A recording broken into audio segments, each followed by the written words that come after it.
The illustrious, handsome Phil Spencer did an interview yesterday and spoke on the fact that Microsoft is indeed going to purchase new game studios to create content for Xbox. They are going toe-to-toe, head-to-head with Sony, and fans are loving it. We're going to get into it because he gave a lot of information that I'm sure you're going to want to hear. This is definitely a video you don't want to miss. Hey there everyone, I'm the Crapgamer, and this of course is Crapgamer Reviews, your home for gaming, news, opinions, reviews, and more. You'll probably notice a few cool changes around here, but that shouldn't stop you from giving us a like and possibly consider subscribing if you haven't already done so. Thank you so much for choosing to spend some of your free time with me and my silly YouTube channel. While the console wars might be over, the content wars will continue on for quite some time to come. Obviously, we're in a day and age where the hardware is a little less important, while the content itself is the most important factor. And with the major new players in the game like Amazon, Google, and in the future even Netflix, it's a safe bet to say game studios and developers are fetching premium prices so they can create exclusive content for their subscribers. This is something that will continue to go on for years and years to come. In fact, it's said that Sony has set aside quite a nifty sum of money to buy out some studios for first-party development to go along with the recent purchases Housemarque, Bluepoint Games, and Firesprite Studios. Now, the final and biggest part of Sony is their PlayStation. The latest decade, Sony has strengthened its position as the most important piece to Sony, and with some necessary and well-placed management changes like Yoshida going to the head of Indies, Herman Hulst as head of PlayStation Studios, and Jim Ryan as head of PlayStation has been hugely beneficial for the segment. Aside from that, they have finally found their stride on exclusive content, as in a place where they fixed their problems and gotten a hold of their entire segment, which allows for them to focus on expansions instead of problem solving.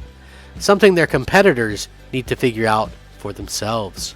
Even if Sony hasn't outright stated it yet, mergers and acquisitions will be one of the key points in this area. The truth is, while there are growth vectors for PlayStation, they are in such a great position already that they really only want to focus on expanding the amount of content per platform and locking down content exclusively for said platform. In a weird way, this is the opposite strategy of Sony Pictures, in which Sony Pictures makes acquisitions that help them license out properties, while Sony Interactive Entertainment instead focuses on locking content away from competitors. For now, the acquisitions have been securing important teams and partners to Sony, but this might not be the case starting the next fiscal year, in which it's believed that Sony, and more specifically Sony Interactive Entertainment, will be more aggressively acquiring studios. Sony has ironed out most of the problems with their internal studios, and the PlayStation 5 is going very strong forward as of right now. The current focus is growth. Their internal studios both have insanely big goals for said growth, and most studios growing to multiple teams within each studio. Focus here is the efficiency and a goal for almost every developer to be able to develop on a similar pace as Insomniac Games has been doing, which means 2 to 4 games in development at each developer at the same time. They want to secure content and teams they deem as necessary for future growth and potential. Currently, they're in a phase of acquiring and locking down partners as Firesprite, Housemarque, and Bluepoint. They will surely continue until around March of 2022, which is the end of the fiscal year for 2021, in which they suspect the strategy will shift towards a more aggressive acquisition to actually secure said content. Areas I believe Sony see potential of growth are VR, obviously, in which I suspect they'll lock down 1 to 3 developers that are focused in that space. Multiplayer is also a growth area, and Sony sees the genre as quite fickle, as it's hard to tell if a game will be a success or not. This has been solved by signing partnerships with studios like Haven Studios, Deviation Games, and Firewalk. If the game is deemed a success, we're guaranteed to see acquisitions in this area. Aside from that, I'm also expecting some kind of acquisition in countries, areas in which Sony is lacking. I believe there could be multiple companies of interest in the East, mainly Japan and China, but also in parts of Europe, as Poland, or maybe even Canada. One of the biggest development scenes in which Sony is currently checking in. We also cannot forget about teams that could help out with support as well as mobile, which we're going to push from Sony going forward. There's also the matter of Sony co-owning Evo and potentially wanting to lock down a fighting game developer going forward. Now, Sony has been very adamant about this lately. Clearly, they've got their sights set on a lot of big things coming up, and obviously, Microsoft wants to be able to counter that.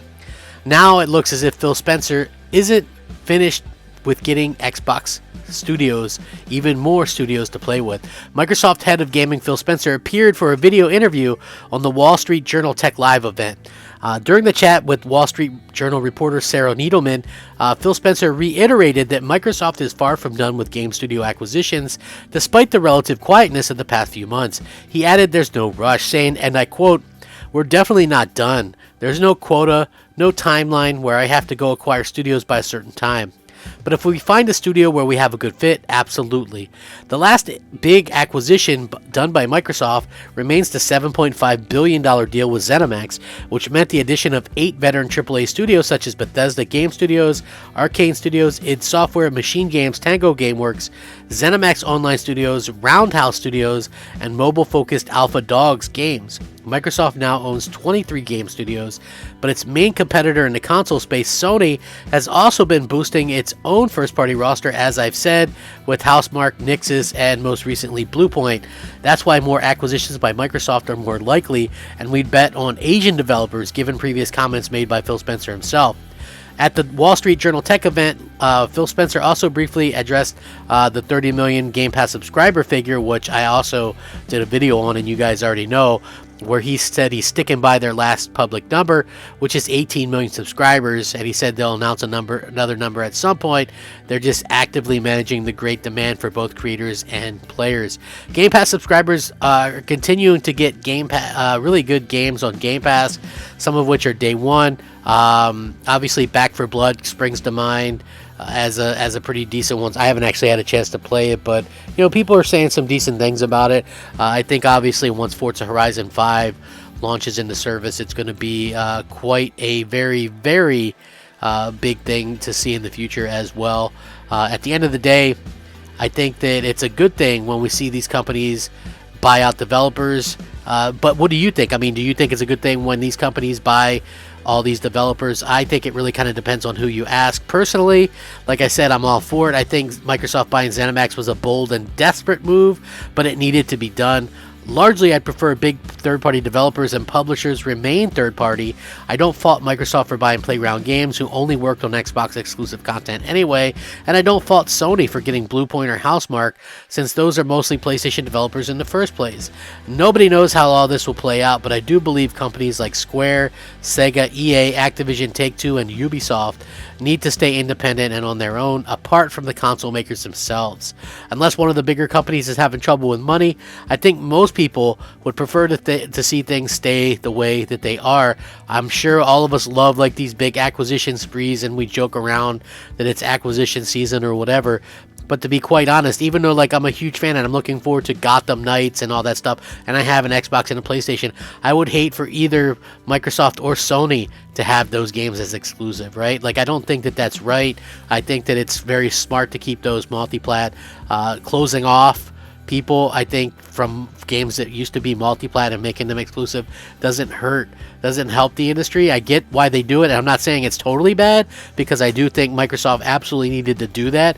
I'm just saying from my perspective, I feel like what they did was really prevented the majority of people, which it seemed like a lot of people on PlayStation bought stuff like Fallout and Elder Scrolls and stuff like that, and they won't be able to access the content there.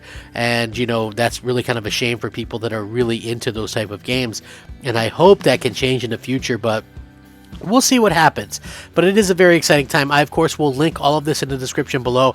If you're new to the channel, any of the stuff that I do that's news related and not opinion related, I will go ahead and link that in the description below, and you guys can check that out and let me know what you think.